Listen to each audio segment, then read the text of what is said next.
क्या आप भी किसी बाबा को मानते हैं या फिर आप भी किसी तांत्रिक को जानते हैं? तो हो जाइए सावधान। नमस्कार दर्शकों, मैं सलोनी दायमा और आप सब लोग मेरे साथ खबरों की गूंज देख रहे हैं।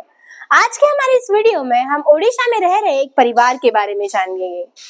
ओडिशा के बोलांगीर में एक 19 वर्षीय युवती रेशमा बेहरा रहती है। रेशमा की तबीयत कई सालों से ठीक नहीं है। रेशमा की तबीयत 2021 से उसके मां की मौत के बाद ज्यादा ही बिगड़ने लगी थी।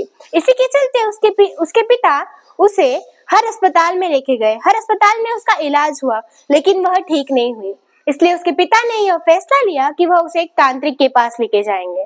वो उसके पिता उसे तांत्रिक के पास लेके गए और पिछले 1 साल से वह तांत्रिक रेशमा का इलाज कर रहा था और रेशमा अब थोड़ी थोड़ी ठीक भी होने लगी थी। लेकिन कुछ महीनों बाद रेशमा के सिर में बहुत दर्द होने लगा। इसी के चलते उसके पिता भीमबोई अस्पताल में रेशमा को लेकर गए।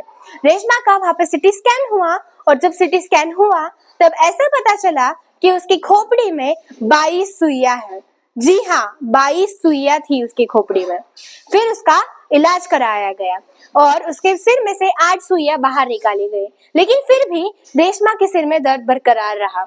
इसलिए उसके पिता उसे वीर सुरेंद्र साई मेडिकल इंस्टीट्यूट संबलपुर लेकर गए और वहां पर उसका इलाज हुआ और सिटी स्कैन हुआ।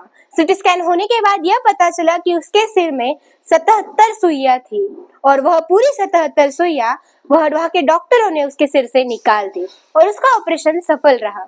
लेकिन जब उसके पिता को यह बात पता चली, उसके पिता बड़े अचंभित हुए और वह उस तांत्रिक के पास गए और उस तांत्रिक से सारी जानकारी पूछी।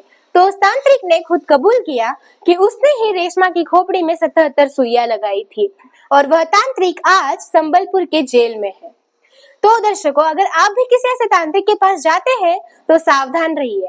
और अभी वो डॉक्टर ने उनकी ट्रीटमेंट तो कर दी है, लेकिन अभी भी 1 हफ्ते तक रेशमा को अंडर ऑब्जर्वेशन रखा जाएगा।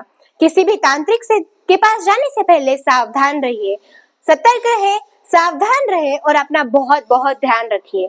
बाकी ऐसी ही खबरों के लिए बने रहे मेरे चैनल खबरों की गूंज में और हाँ, मेरे चैनल को सब्सक्राइब जरूर कर देना। धन्यवाद।